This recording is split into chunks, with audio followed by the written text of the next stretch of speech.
Hey everybody, welcome to Spilling Tees, your go-to spot for custom t-shirts, tutorials, design tips, and behind-the-scene hustle. If you love do-it-yourself apparel, creativity, and turning it into cash, then you're in the right place. My contact information is below in the description area. Please don't hesitate to connect. Today, I'm showing y'all how I knock out bulk shirt orders using just my Cricut Explore Air 2 and my 2 heat presses. No fancy $10,000 printer? No problem. This method works whether you've got 5 shirts or 50. Let's jump in. Step 1. Verify the order. So first, before you touch your cutter, your vinyl, your heat press, what you want to do is check your shirt order. Count every size. Make sure what they shipped matches what your customer ordered. What I do is print out the customer invoice and I compare it to the order form. This saves me from panicking later thinking I'm short one extra large. Step 2. Measuring and design planning.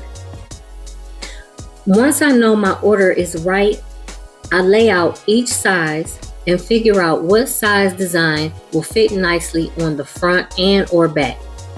A 4T ain't getting the same size graphic as a 2 extra large, you know what I'm saying? So I write the dimensions down, beginning with the width, then the height. Once I have that for all the different sized t-shirts, I head over to Design Space and make size-specific templates. Step 3. Cutting vinyl. Okay, here's the fun part. Said no one ever. I start printing out the vinyl, one shirt size group at a time. I usually go biggest to smallest, but it really doesn't matter. Just stay consistent. While one mat is cutting, I'm already loading the next mat with fresh vinyl. And the moment that one is done, I weed it, reload it, and repeat. That's the hustle. For 37 shirts, it took me 2 full days. Well, not full days, but about 5 hours a day. Just to cut and weed. But if you stay in motion, it flows. Don't stop unless your cutter does. Step 4. Sorting vinyl and shirts. Once everything's cut and weeded, I sort it all by size, design, and what's going on the shirt.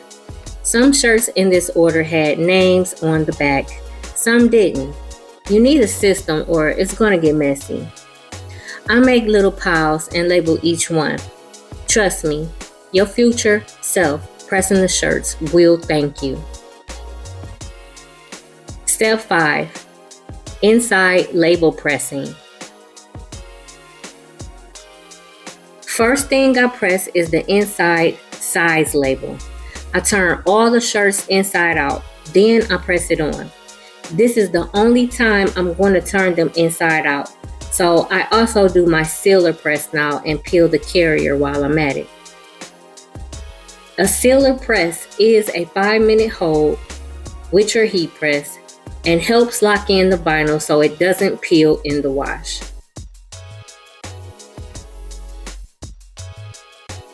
Step 6.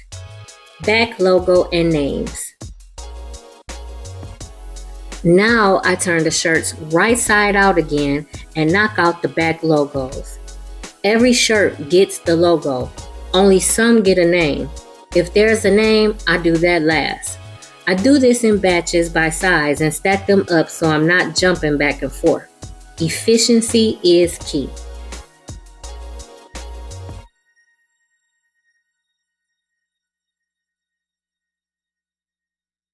Step 7.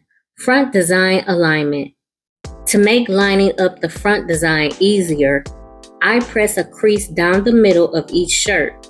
It is not necessary, but if you're like me and want to move fast without eyeballing every single shirt, this is clutch.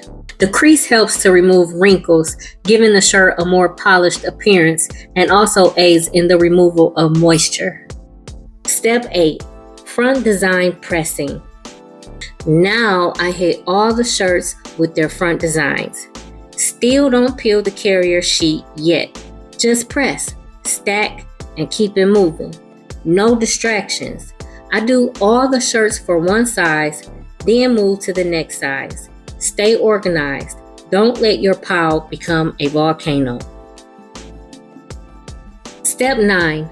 Final peel and seal. Once every shirt has its design pressed, I go back to the first size and peel off the carrier sheets. Then I do a 5-second repress on each design, the back logo, the name if it has one, and then the front graphic. I use the A2Z press for the back first. Then I move to my right and use the Cricut EasyPress for the front. While that's pressing the front, I move to the next shirt, pressing the back with the A2Z press, and I move fast, back to back. Step 10. Quality check and packaging. When all the pressing is done, I give each shirt a final once over, making sure nothing's crooked, no vinyl lifting, no lint or smudges. Then I fold them, bag them, and get them ready to ship or deliver. Presentation matters. Even if it is not in a fancy box, neatness tells your customers that you care.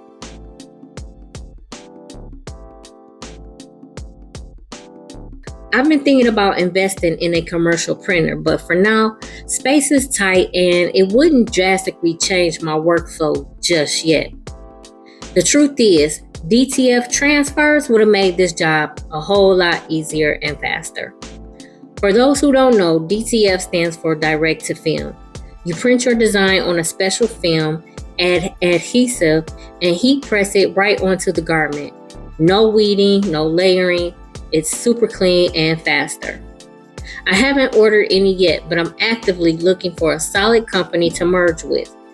If you have any recommendations, please drop them in the comments and I'll shout you out in the next video if I use your plug.